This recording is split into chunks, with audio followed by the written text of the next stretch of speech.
बिस्मिल्लाहिर्रहमानिर्रहीम, अस्सलाम वालेकुम। यूट्यूब चैनल पर तारिक मतीन आपको खुश आमदीद कहता है। वज़ीर आज़म इमरान खान साहब इस्तीफ़ा देने पर तैयार हो गए। आपको ये बयान सोशल मीडिया पर पढ़कर खबरों में देखकर ऐसा लग रहा होगा कि वज़ीर आज़म साहब ने अपोजिशन का मजाक उड़ाते हुए ये बात की है। वज़ीर आज़म साहब ने कहा है कि जो अपोजिशन है, PDM है, ये इसके बड़े लूटी हुई दौलत वापस कर दें तो मैं इस्तीफ़ा दे दूंगा। मैंने वफाकी काबीना में एक साहब हैं, उनसे एक ताल्लुक़ है, तो मैंने उनसे रब्ता किया और उनसे पूछा कि क्या ये वाकई इमरान खान साहब ने मजाक उड़ाते हुए बात की, मूड क्या था उस वक्त। तो उन्होंने कहा कि इमरान खान साहब जो है बहुत संजीदगी से बात कर रहे थे। वो बार बार ये तो कहते हैं कि मैं एनआरओ नहीं दूंगा, लेकिन ये बात उन्होंने बहुत संजीदगी से कही। उन्होंने कहा कि ये दौलत कौमी खजाने में वापस आ जाए, मैं इस्तीफा दे देता हूं इनको। सबसे बड़ी जरूरत जो है इन लोगों से लूटी हुई रकम का हुसूल है, ये जो है एनआरओ नहीं देंगे, और अगर ये पैसे वापस कर देंगे तो मैं इस्तीफा दे देता हूं, मुझे इख्तिदार का शौक नहीं है। तो ये तो बात वजीर आजम साहब ने कही। उन्होंने फिर इनकी जो अपोजिशन है, जिस तरह का इनका हाल है, उस पर भी बात की और कहा इस्तीफे देने के लिए किरदार चाहिए होता है, लेकिन इमरान खान साहब इस्तीफों पर आमादा हो गए। उसके बाद PDM जो है उसका हाल यह है कि मरियम नवाज शरीफ साहिबा ने, फजलुर रहमान साहब ने अपनी छुट्टी के बाद अब अगर मीडिया से बात की है या इंटरेक्शन किया है, तो मरियम नवाज शरीफ साहिबा ने इमरान खान साहब की बात पर एक जुमला कहा है। इस ट्वीट में उन्होंने जवाब दिया इमरान खान साहब को। वो कहती हैं कि हमारे इस्तीफे ईमानदार बंदे जैसे नहीं होंगे कि स्पीकर बुलाए तो गायब हो जाओ, एक बात है। दूसरी बात वो ये कहती है कि सड़क पर खड़े होकर सुबह शाम असेंबली को गालियां देते रहो। दो, फिर उस असेंबली में आ बैठो और साल भर की गैर हाजिरी की तनख्वाहें और अलाउंसेस भी वसूल कर लो। तीन, बताते हैं इस्तीफे क्या होते हैं, थोड़ा सब्र करो। चार, इन चारों बातों में आपको तजाद नजर आएगा। हमारे इस्तीफे ईमानदार बंदे जैसे नहीं होंगे कि स्पीकर बुलाए तो गायब हो जाओ, सजाद अवान ने और मुर्तजा जावेद अब्बासी ने इस्तीफा दिया। मरियम नवाज ने जनूबी पंजाब में खड़े होकर कहा कि ठीक है, गलती से इस्तीफे चले गए, लेकिन अगर ये बुलाएं तो कहना हां दिए इस्तीफे, ये रहे हमारे इस्तीफे, ये रखो। बुलाया गया और इन्होंने कहा नहीं जनाब, इस्तीफे हमने नहीं दिए। ये इस्तीफों से मुकर गए और नून लीग को खुद को भी नहीं पता कि कैप्टन सफदर के भाई का इस्तीफा कैसे पहुंच गया था। ये नून लीग के अपने लोग कह रहे हैं कि किसी ने शरारत की है, कैप्टन सफदर के भाई के मामले में तो खासतौर पर शरारत की है। तो ये इस्तीफे दिए इन्होंने और फिर उसके बाद उससे मुकर गए।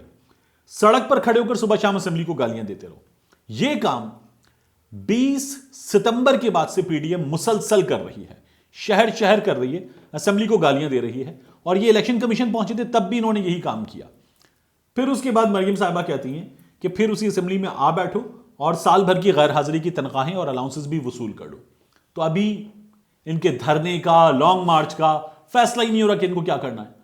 तो उसके लिए तो वो जो 126 दिन का धरना है वो चाहिए होता है, तो वो तो अभी इनसे हुआ भी नहीं है और उसका फैसला भी नहीं हुआ है।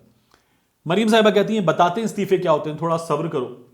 तो उस पर मरियम नवाज शरीफ साहिबा की कोई 5 अदद डेडलाइंस हैं और मुतादिद दावे हैं कि 13 दिसंबर के बाद हुकूमत नहीं होगी, दिसंबर के बाद हुकूमत नहीं होगी, जनवरी के मिड में हुकूमत नहीं होगी, जनवरी के बाद हुकूमत नहीं होगी। तो हुकूमत तो है, अपोजिशन जो है वो इमरान खान साहब का इस्तीफा नहीं ले सकी। मरियम नवाज शरीफ साहिबा का यह कहना। फिर उसके बाद उन्होंने आज बिलावल भुट्टो जरदारी के बारे में बात की है कि बिलावल हमें PDM में बताएं, 4 फरवरी को बताएं कि उनके पास है क्या, उन्हें यह यकीन क्यों है कि हम तहरीक अदम एतमाद कामयाब करा सकते हैं। तो तहरीक अदम एतमाद कामयाब करा सकते हैं, खुद मुस्लिम लीग नून को भी यह यकीन नहीं है। मैंने आपसे कहा था कि मुसलसल ये लोग सामने आएंगे जो वज़ीर आला पंजाब से मुलाकातें कर रहे हैं और वो सामने आते रहे। अब अगले कुछ दिनों में मैं आपको खबर दे रहा हूं, मजीद 3 लोग सामने आएंगे जिन्होंने उस्मान बुज़दार से मुलाकात की है और जो सेनेट इलेक्शन में इधर उधर हो सकते हैं। उस्मान बुज़दार साहब अपना गेम खेल रहे हैं, हुकूमत अपनी तैयारी कर रही है और उस्मान बुज़दार साहब से ये मुलाकातें मजीद लोगों की हो चुकी हैं। अब उसके बाद PDM के इत्तेहाद का आप हाल देखें। मरियम बिलावल से पूछ रही है क्या करना है।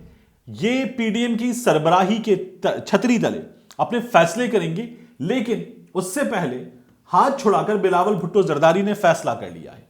बिलावल भुट्टो जरदारी ने क्या फैसला किया है, ट्विटर पे उन्होंने कहा कि हम दरखास्तें अपनी जमात के सेनेट का इंतखाब लड़ने के उम्मीदवारों से मांग रहे हैं, वो आए और आकर दरखास्तें दें, हम इस पर फैसला करेंगे कि हमें किसको ये टिकट देना है सेनेट इंतखाबात का।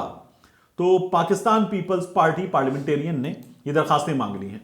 पाकिस्तान पीपल्स पार्टी पार्लियामेंटेरियन की वेबसाइट पर लिखा है, सेंट्रल इलेक्शन के लिए पार्टी टिकट के ख्वाहिशमंदों से दरखास्तें तलब की गई हैं और उन्हें हिदायत की गई है कि इस्लामाबाद या बिलावल हाउस कराची के लिए, इस्लामाबाद में जरदारी हाउस, कराची में बिलावल हाउस, इस पते पर अपनी दरखास्तें अरसाल करें और पाकिस्तान पीपल्स पार्टी पार्लियामेंटेरियंस के नाम ये दरखास्तें होंगी और इसमें 1 लाख रुपए का बैंक ड्राफ्ट होगा और ये जमा करवा दें पाकिस्तान पीपल्स पार्टी को फौरी तौर पर।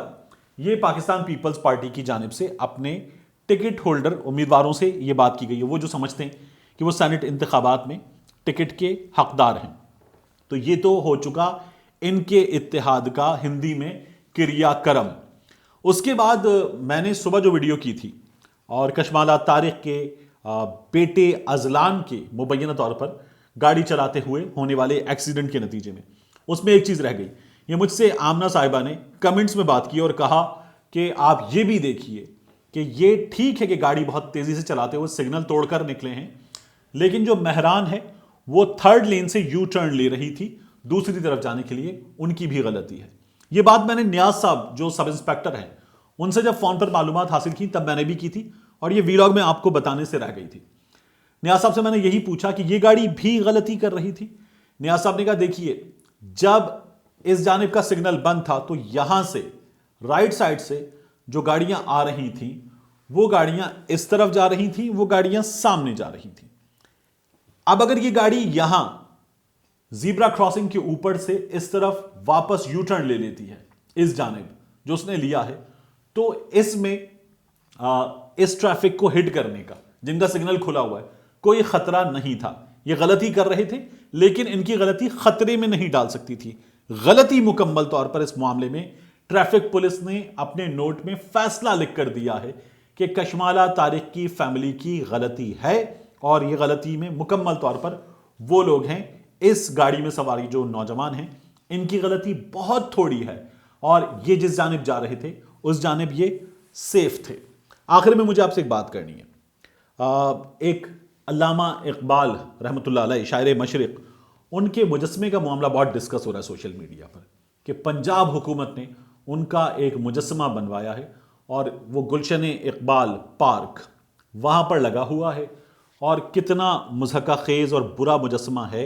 अल्लामा इकबाल जो हैं उनके शान शान वो मुजस्मा नहीं है और ये पंजाब हुकूमत ने बहुत ही बुरा काम किया है। इस पर मेरी पंजाब हुकूमत के फोकल पर्सन हैं अज़हर मशवानी साहब, उनसे बात हुई तो उन्होंने कहा कि देखिए ये 5 महीने से लगा हुआ है ये मुजस्मा, यहाँ पर 5 भी नहीं बल्कि 6 महीने हो रहे हैं कुछ। ये मुजस्मा अगस्त के आसपास किसी वक्त लगाया गया था और इस मुजस्मे को मालियों ने, पार्क के मालियों ने अपनी अकीदत के तहत, अल्लामा इकबाल से अपनी अकीदत के तहत खुद बनाया और यहाँ पर लगा दिया। जो डायरेक्टर थे उन्होंने देखा कि अपनी मोहब्बत के साथ बना रहे हैं, उन्होंने कहा बनाइए। तो ये मालियों का बनाया हुआ मुजस्मा, ये किसी मुजस्मा साज का बनाया हुआ मुजस्मा नहीं है। ठीक है ये बात कि मुनासिब नहीं था कि इस तरह से ये मुजस्मा डिस्प्ले में आता, लेकिन ये मुजस्मा जो है ये मालियों का बनाया हुआ मुजस्मा है। अब रिमूव किया जा रहा है और रिमूव करने के बाद जो है यहाँ पर एक इकबाल वॉल वो लगाई जाएगी और फिर ये जो माली हैं जिन्होंने अपनी बेतहाशा अकीदत का मुजाहिरा किया था उन मालियों से ही उसका इफ्तिताह करवाया जाएगा। तो ये जो तमाम मशवरे हैं कि किसी आर्टिस्ट से, और वो आर्टिस्ट कौन हो सकता है, ये देना अच्छी बात है, लेकिन लोगों ने बगैर तहकीक के इस बात का मजाक उड़ाया और जो मालियों की मोहब्बत थी अल्लामा इकबाल से उसका भी मजाक उड़ा लिया गया। मिलते हैं आपसे अगले वीलॉग।